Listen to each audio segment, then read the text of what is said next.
A very good morning to all of you. I'm glad to welcome our guest, and we're beginning his briefing. I welcome all the journalists who are here today, and I welcome all the spectators who will be following the live stream on our website and on our social media accounts. And taking this opportunity, I would like to invite you to subscribe to our social media channels. So this way you will get the latest updates on everything that is happening at our press center at the Россия Сегодня Media Group. We have French historian, archaeologist, civil society activist, and president of the Foundation for the Development of Russian-French Historical Initiatives, former European Parliament member Pierre MALINOWSKI. So thank you so much for finding time to join us at this news briefing. Today we will be discussing historical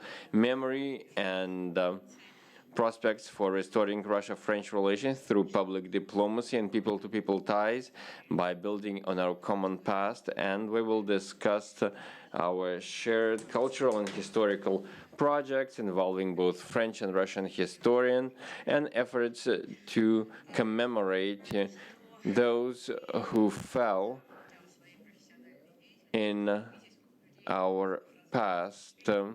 And you are very much interested in Russia-French relations, and you undertake major projects to preserve the memory of our common past and our common heroes, the heroes we share. And I know that you want to share with us some information about one of your projects in France, in Reims, near this city. Thanks to your expedition in early October, you've unearthed the remains of 6 Russian soldiers from the Russian Expeditionary Force. So we're talking here about the World War I era. So please, could you offer us an insight into this project? Go ahead. Good morning to all of you. Thank you so much for inviting me. I will talk about the project we've been working on for more than a year. This is the biggest project we have in our foundation. We have 10 or 12 projects. Some of them are international. For example, the discovery of General Gudin's tomb. We had to find a way to reinforce our ties, and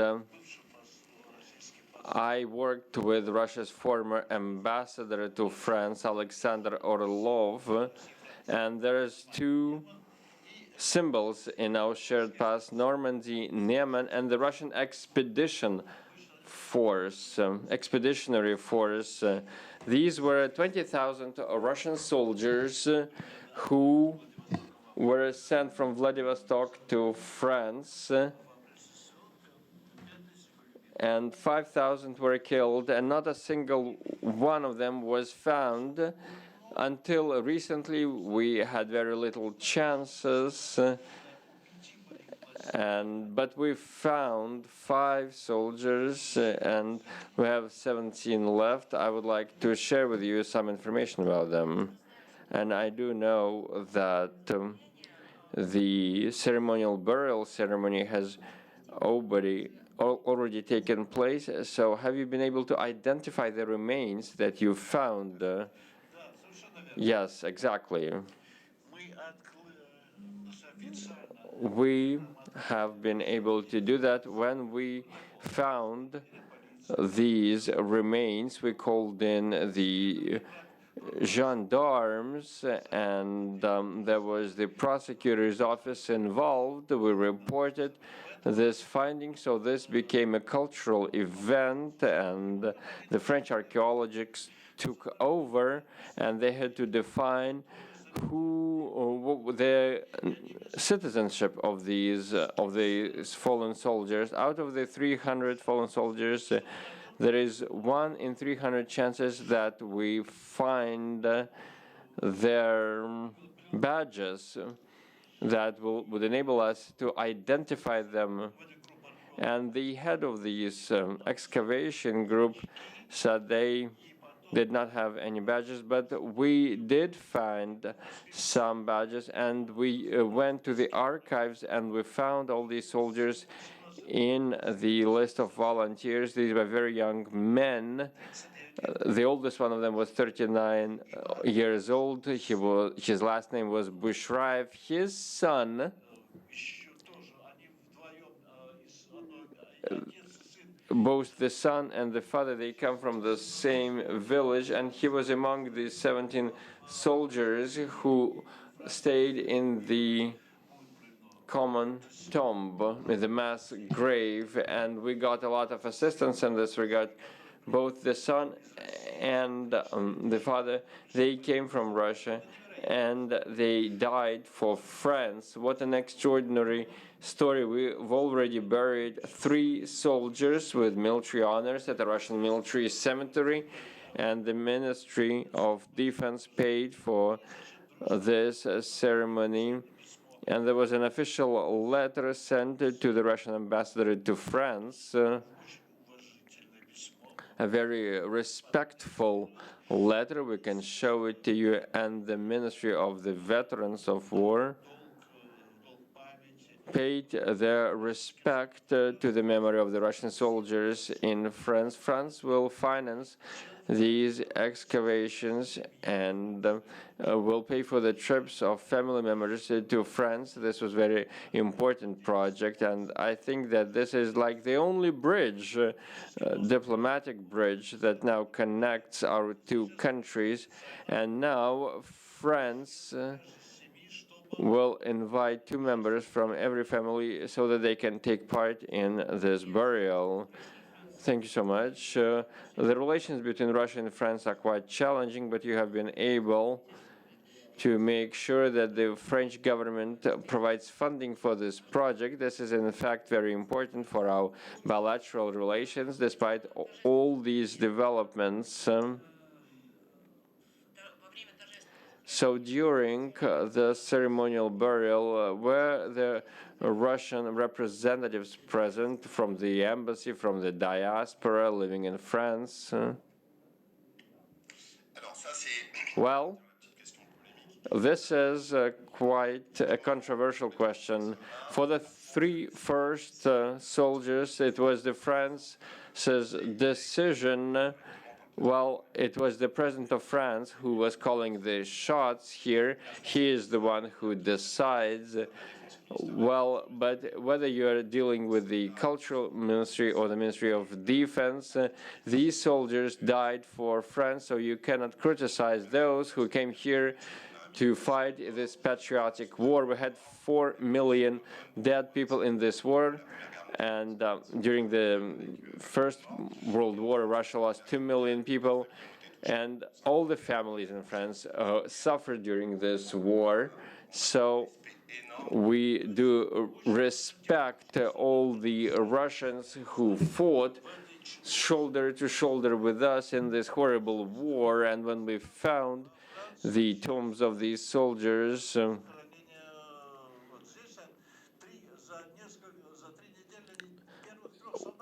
so it took us 3 weeks to bury the 3 first soldiers, but at the first cemetery there were no Russian representatives invited, but there was a ministerial letter saying that 3 soldiers were buried and there are 6 to go. So there was a question whether Russia was repatriate these remains, and this is a diplomatic matter from that point. So we finished our job as historians, and they invited the Russian families. We invited the ambassador, and we will write a respectful letter. But this is above my pay grade as they go. So on the screen right now, you see a poster. What does it mean? So you've provided. We are watching this presentation, so we've seen photos on Reims and what happened there. So what is this poster? This is the logo of our project. And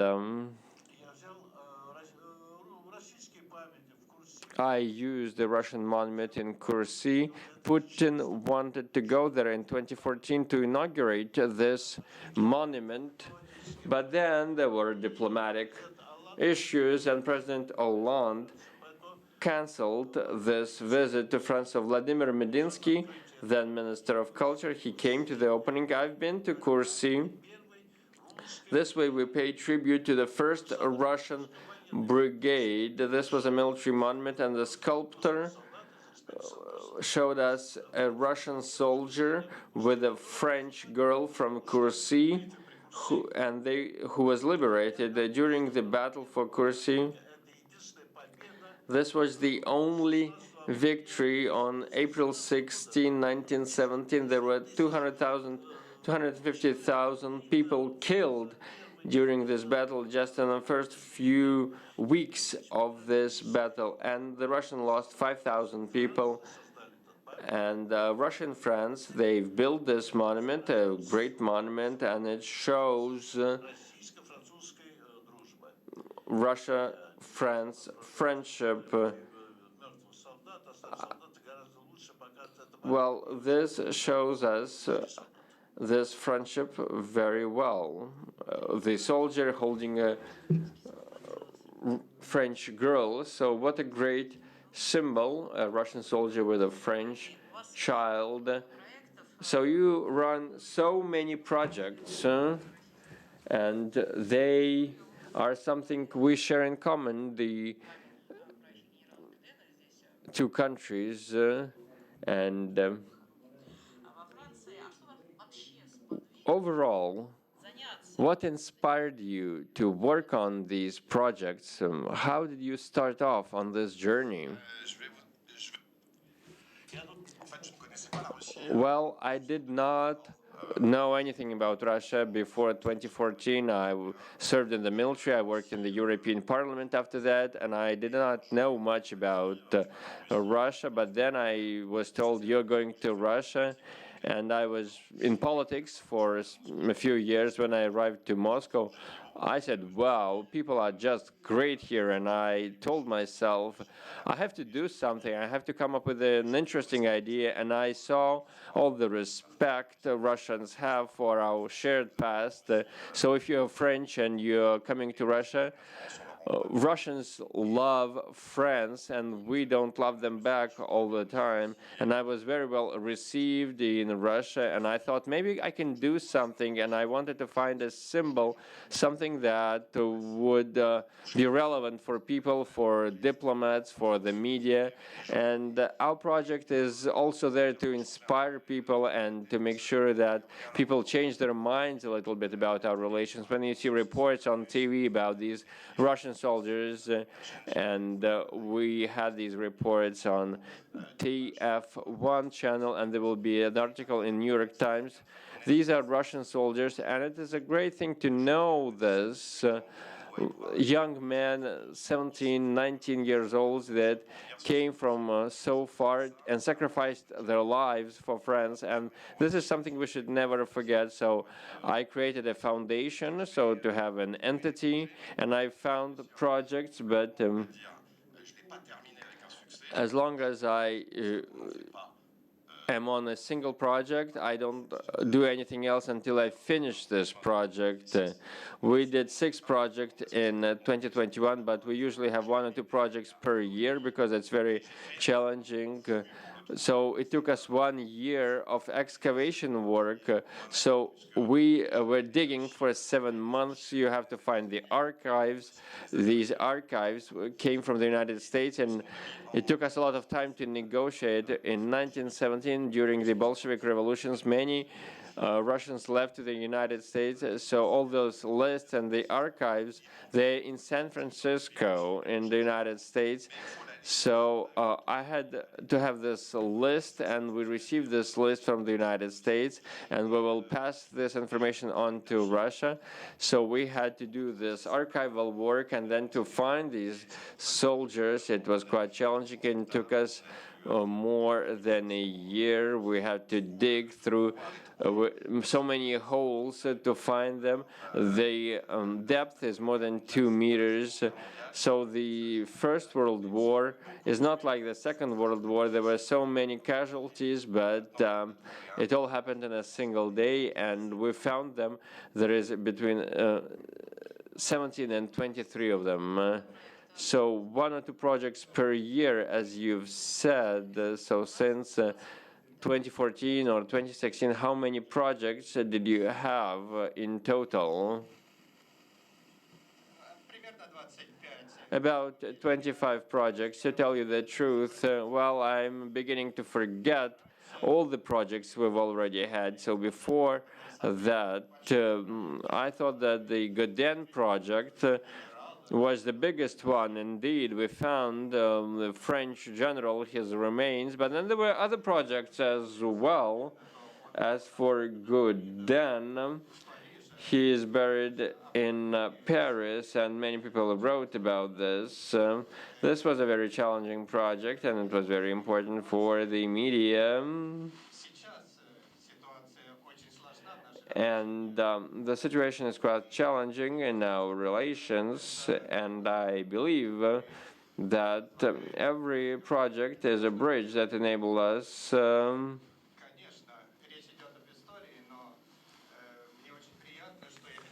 and it is great that officials assist us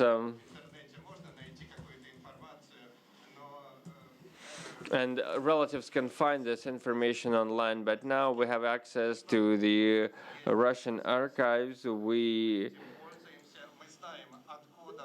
We know where these soldiers come from, and this is very important. This is a lot of work, and we have 2 objectives right now: to have these high-level talks, and what matters the most is the symbol, and this symbol really matters for relatives, for those who lost their close one. As for Godin, the general, we have also other projects. Of course, I want to do some excavation work at the Borodino field. You know that this is a symbol of the 1812 war, and of course this is my dream. And then there is a project on Normandy Niemen on World War II. Then there's a Stalingrad project on World War II as well. And then there's a project on the Crimean War. Have you been to Crimea, and how did you find it?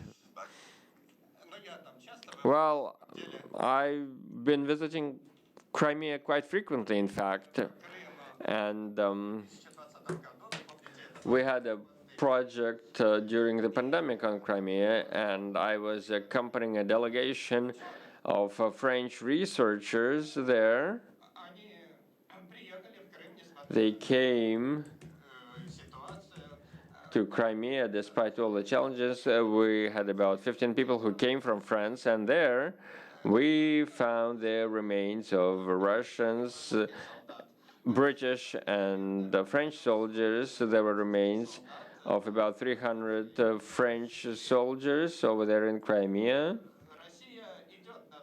And Russia was ready to organize ceremonial burials. These soldiers fought in Russia, and there was a project on Stalingrad, of course. What an incredible project that was. Of course, all our projects are incredible, but over there we had veterans from the United States, from these were elderly people. This was an incredible day. This was we saw people who were crying because they would see their comrades in arms, and the mass media was also interested, of course. So when you get this results, you hand it over to the diplomats, What about researchers? Who have you been working with? Are you getting assistance from volunteers or the Institute of Archaeology or who?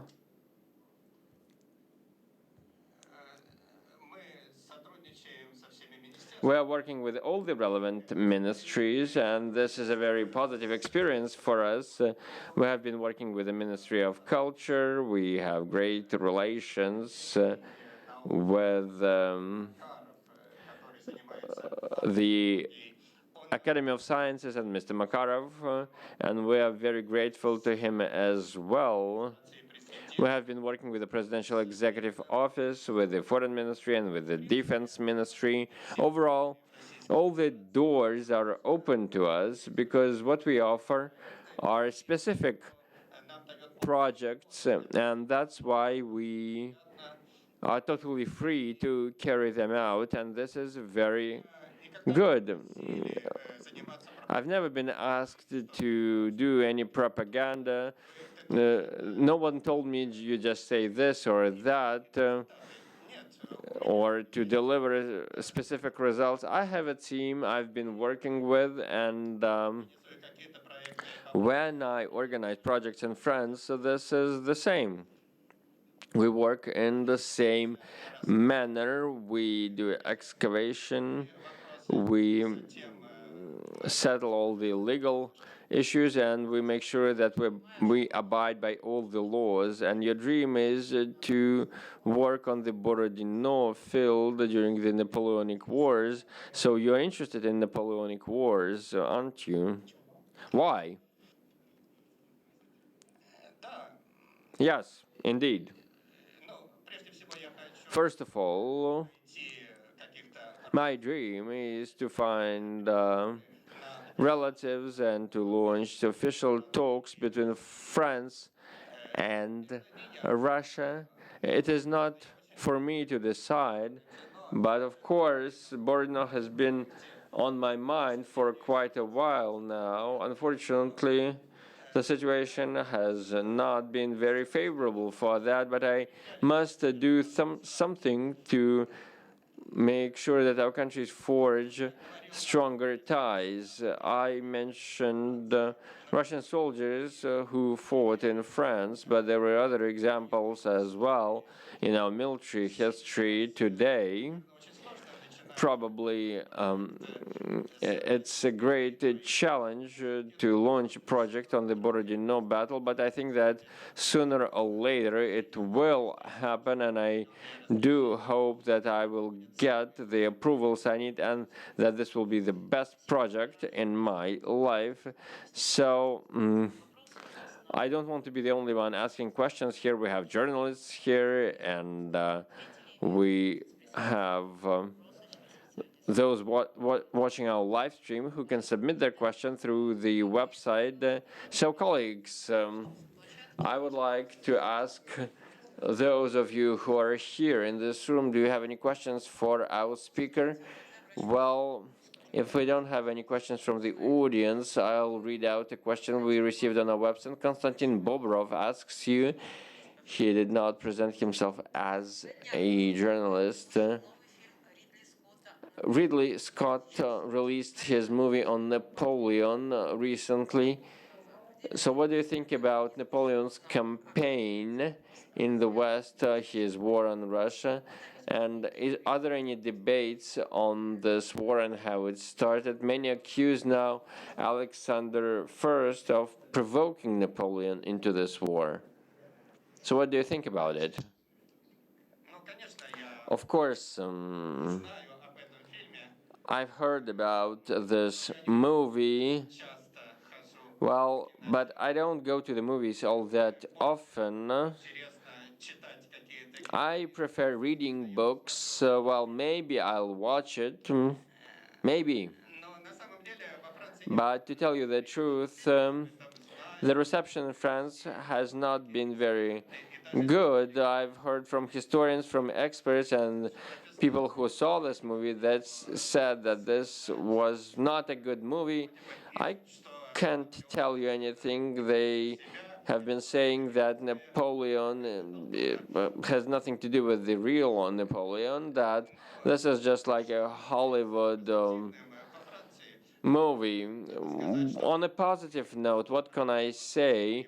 It is great that Napoleon remains this very popular figure who is shown in various films, and he paid a very heavy price for attacking Russia. That's true. But I do think that there is an understanding in Russia that the Russian War of 1812 cannot be compared to the war of 1941-1945, the Great Patriotic War.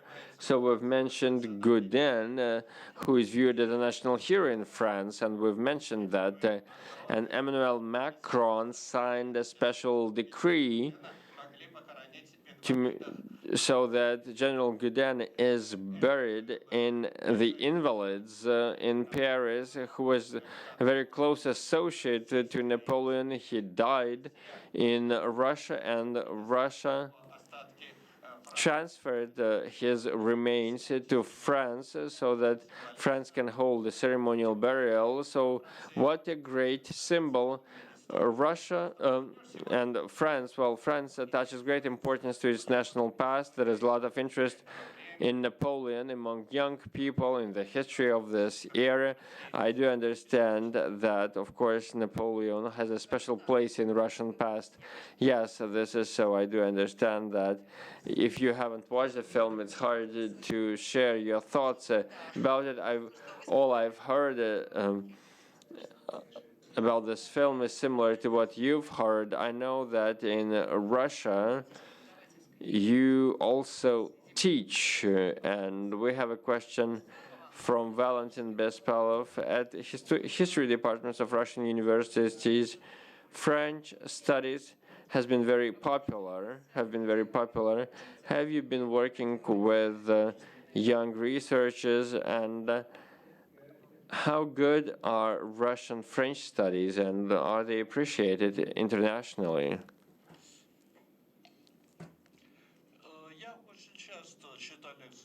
Well, I often give lectures about the Expeditionary Force. I've went as far as the Far Eastern Federal University in Yekaterinburg and St. Petersburg and MGIMO University. I've given lectures in France over the past years. That happened rarely. We provide funding to Russian and French students. We get volunteers. We also want to have this educational dimension in our work. We bring in young students. We take a dozen for every project.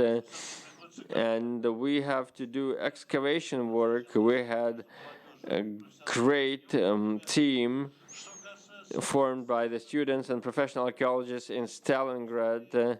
As for universities, I don't have that much time. Let me repeat, I do excavation work myself. I don't have a choice. I have to wield the shovel for half a year, but the projects are up and running. So if a university invites me to give a lecture, I can't do it every week.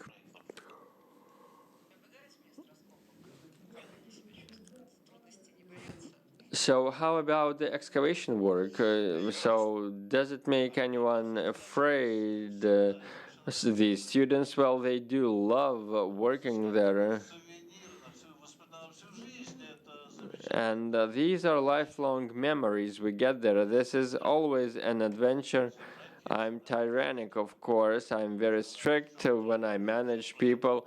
I keep everything under control. I want everything to go well. When you have young people who worked in Stalingrad, in Crimea, in France, what we did in 2015, everyone had very good memories of what we did, because for them it was an opportunity to be part of history, to be like historians. Of course, movies are great, but then you forget it instantly. But when you find the remains of a soldier you see a 20-year-old lad who fought with bombs falling on his head, and these are lifelong memories. Those archaeologists who found Geden, these were professional Russian archaeologists, for example, Tatiana, an anthropologist from the Russian Academy of Sciences, and Geden was a general who was a friend of Napoleon, and he died here not far, and Napoleon was present when this happened, and this was about many of our projects. So this was the case. You can criticize me, but not my projects. So how did this work change you? Have you learned anything about Russian and French past history that you did not know before? Well, since I'm here and this is part of my life, since I was 5 years old, my father took me to the trenches to do excavation. I was 5 years old when I first saw the remains of a World War I soldier. I served in the army. I dreamt of a life of adventure. I served in the army, and I have the foundation. I would have never created it without Russia. I got this opportunity in Russia, and I was totally free to act. I would not have got the funding for these projects. Russia has a lot of laws, and they have been telling me that working in Russia is a great challenge, but I would always come with specific ideas, positive, and that can be carried out, and I would always hear, go ahead.